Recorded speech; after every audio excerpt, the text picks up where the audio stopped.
اس کے بعد ناظرین کرام سورۃ الصف ہے، میری بھی بہت ہی فیوریٹ سورت ہے، بہت ہی پسندیدہ سورت ہے، اس لیے کہ اس میں وہ کام ہے کہ اس سے بڑا کوئی کام نہیں، اور میری اور آپ کی زندگی، جوانی، مال، دولت، اولاد، صلاحیتیں، خدا کی قسم اس کا سب سے بہترین استعمال اگر ہو سکتا ہے تو اس کام کے لیے جو کام محمد مصطفیٰ علیہ الصلوۃ والسلام کا تھا اس کام میں لگے تو ہم کام میں آئیں گے، ورنہ اس زندگی کا کیا فائدہ؟ وہ مشن رسول پاک علیہ السلام کا، اللہ کے دین کا غلبہ اس صورت میں ہمارے سامنے وہ آئے گا انشاءاللہ۔ آیت نمبر 9 میں کیوں حضور کو بھیجا گیا؟ تاکہ آپ اس زمین پر اللہ کے ادا کردہ دین حق و دین اسلام کو غالب فرما دیں۔ میری زندگی کا مقصد تیرے دین کی سرفرازی، میں اسی لیے مسلمان، میں اسی لیے نمازی۔ یہ موضوع اس سورہ الصف میں بسم اللہ الرحمن الرحیم جہاد و قتال کے تقاضے آ رہے ہیں۔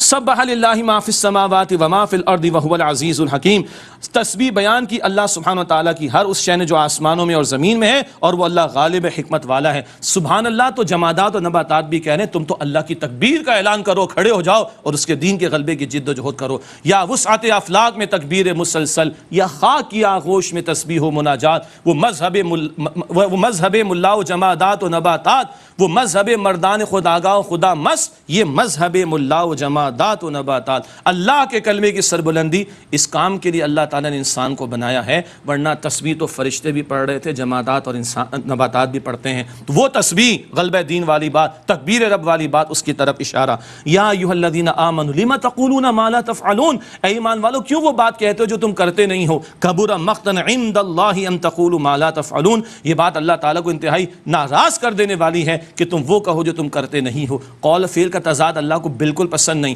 دعویٰ ایمان کا عمل ثبوت پیش کرتا ہے، دعویٰ کہ اللہ سے محبت ہے، اللہ کی مرضی کو نافذ کرنے کی جد و جہد ہے، دعویٰ کہ محمد کریم علیہ السلام سے محبت ہے صلی اللہ علیہ وسلم۔ طائف کی گلیاں یاد ہیں، ہجرت کی راتیں یاد ہیں، احد کا میدان یاد ہے۔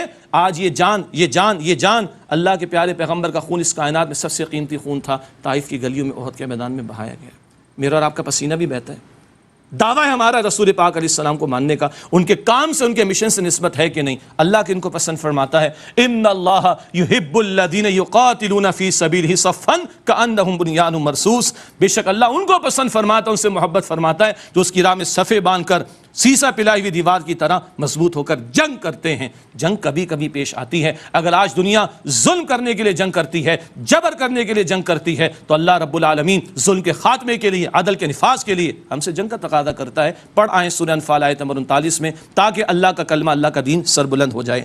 پچھلی امت بنی اسرائیل کا تذکرہ، جنہوں نے جہاد و قتال کے تقاضوں سے فرار اختیار کیا، ان کا ذکر کر کے ہمیں عبرت دلائے جاری جھنجھوڑا جا رہا ہے۔ وَإِذْ قَالَ مُوسَىٰ لِقَوْمِهِ يَا قَوْمِ لِمَ تُؤْذُونَنِي وَقَدْ تَعْلَمُونَ أَنِّي رسول اللہ علیکم، اور یاد کرو جب موسیٰ علیہ السلام نے اپنی قوم سے کہا اے میری قوم تم مجھے کیوں ایذا پہنچاتے ہو، اور یقیناً تم جان چکے ہو میں تمہاری طرف اللہ کا رسول ہوں۔ کیا ایذا پہنچائی تھی؟ اللہ نے کہا قتال کرو، جاؤ فلسطین کو فتح کرو، جاؤ اللہ کا کلمہ، اس کا دین سربلند کرو۔ قوم نے کیا کہا؟ موسیٰ آپ جائیے، آپ کرب جا کے قتال کیجئے۔ یہ ایذا انہوں نے پہنچائی تھی۔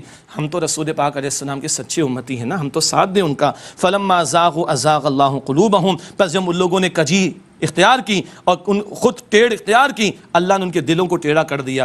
دل میں تکبر، تعصب ہو، حسد ہو، دنیا کی محبت بھری ہو تو پھر ہدایت نہیں ملتی۔ اللہ دلوں کے ٹیڑھے ہو جانے سے ہم سب کی حفاظت فرمائے۔ واللہ لا یہدی القوم الفاسقین، اور اللہ تعالیٰ فاسقین کی قوم کو ہدایت نہیں دیتا۔ عیسیٰ علیہ السلام کا تذکرہ، وَإِذْ قَالَ عِيسَى ابْنُ مَرْيَمَ يَا بَنِي إِسْرَائِيلَ إِنِّي رَسُولُ اللَّهِ إِلَيْكُمْ، اور یاد کرو جب مریم کے بیٹے عیسیٰ علیہ السلام نے کہا اے بنی اسرائیل بے شک میں اللہ کا رسول ہوں تمہاری طرف، مصدقا لما بین یدی من التوراۃ، میں تصدیق کرنے والا ہوں اس کی جو مجھ سے پہلے تورات ہے، ومبشرا برسول یأتی من بعد اسمہ احمد، اور ایک رسول کی خوشخبری دیتا ہوا آیا ہوں جو میرے بعد آئیں گے، ان کا نام ہوگا احمد۔ یہ نبی پاک صلی اللہ علیہ وسلم کا نام مبارک احمد، جو بائبل میں بھی ذکر اس کا ہے، اور عیسیٰ علیہ السلام نے بشارت دی آپ کے بارے میں۔ فلما جاءہم بالبینات قالوا ھذا سحر مبین، پھر جب عیسیٰ علیہ السلام ان لوگوں کے پاس آئے واضح دلائل کے ساتھ تو ان لوگوں نے کہا کہ یہ تو کھلا جادو ہے۔ یہود نے معجزات کو جادو کہا، معاذ اللہ ثم معاذ اللہ۔ ومن اظلم ممن افترى علی اللہ الکذب وهو يدعى الى الاسلام، اور اس سے بڑھ کر ظالم کون ہوگا جو اللہ پر جھوٹ باندھے جبکہ وہ اسلام کی طرف بلاتا، جبکہ وہ اس کو اسلام کی طرف بلایا جاتا ہے. واللہ لا یہدی القوم الظالمین، اور اللہ ظالمین کے قوم کو ہدایت نہیں دیتا. یہود کی سرکشی کا بیان دور نبوی میں انہوں نے بڑی کوششیں کی، لیکن اللہ نے کوششیں ناکام کرنے کا اعلان فرما دیا. یریدون لیطفئوا نور اللہ بافواہہم، یہ چاہتے ہیں کہ اللہ کا نور اپنے منہ کی پھوکوں سے بجھا دیں. واللہ متم نورہ ولو کرہ الکافرون، اور اللہ اپنے نور کو مکمل فرما کر رہے گا چاہے کافر کتنا ہی ناگوار اس کو محسوس کریں. کیوں؟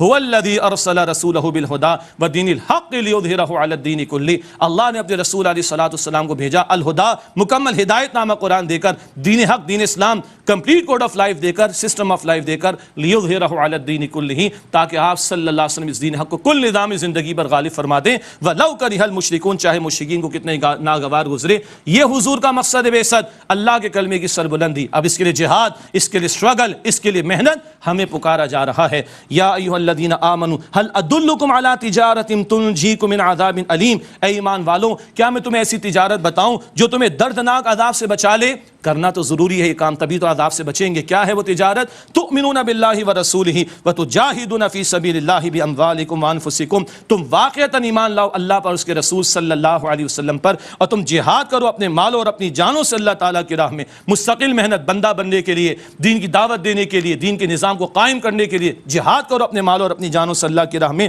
ذالکم خیر لکم ان کنتم تعلمون، یہ تمہارے حق میں بہتر ہے اگر تم سمجھو. میری اور آپ کی زندگی کا اگر کوئی بہترین استعمال ہے تو وہ اس مشن کے لیے ہے جو محمد مصطفیٰ کا مشن تھا صلی اللہ علیہ وسلم. یغفر لکم ذنوبکم ویدخلکم جنات تجری من تحتہا الانہار، اللہ تمہارے گناہوں کو بخش دے گا، اللہ تمہیں باغات میں داخل کرے گا. اللہ مجھے اور آپ کو یقین عطا فرمائے، اللہ تمہیں باغات میں داخل کرے گا جن کے نیچے سے نہریں جاری ہوں گی. ومساکن طیبۃ فی جنات عدن، اور ہمیشہ کے باغات میں پاکیزہ مکانات اللہ تعالیٰ فرمائے گا. میرے اور آپ کے رب نے جنت تیار کی ہے. ذالک الفوز العظیم، یہی عظیم کامیابی ہے. جو وہاں کامیاب ہوا وہ اصل میں کامیاب ہوا. وَأُخْرَىٰ تُحِبُّونَهَا، اور ایک اور بات جسے تم چاہتے ہو، نصر من اللہ وفتح قریب، اللہ کی طرف سے مدد و قریبی فتح، وہ بھی اللہ دنیا میں دے گا. دنیا میں قیامت سے پہلے پوری زمین پر اللہ کا دین بھی غالب ہوگا. وَبَشِّرِ الْمُؤْمِنِينَ، اور اے نبی علیہ السلام ایمان والوں کو بشارت دے دیجئے. ساری زمین حضور کو لپیٹ کر دکھائی گئی. حضور نے فرمایا میں نے مشرق بھی دیکھے، مغرب بھی دیکھے، ہر جگہ میری امت کا اقتدار پہنچے گا. مسلم شریف کی روایت. اگلے الفاظ دل کے کانوں سے سنیے گا. یا ایھا الذین آمنوا کونوا انصار اللہ، اے ایمان والو اللہ کے مددگار بن جاؤ.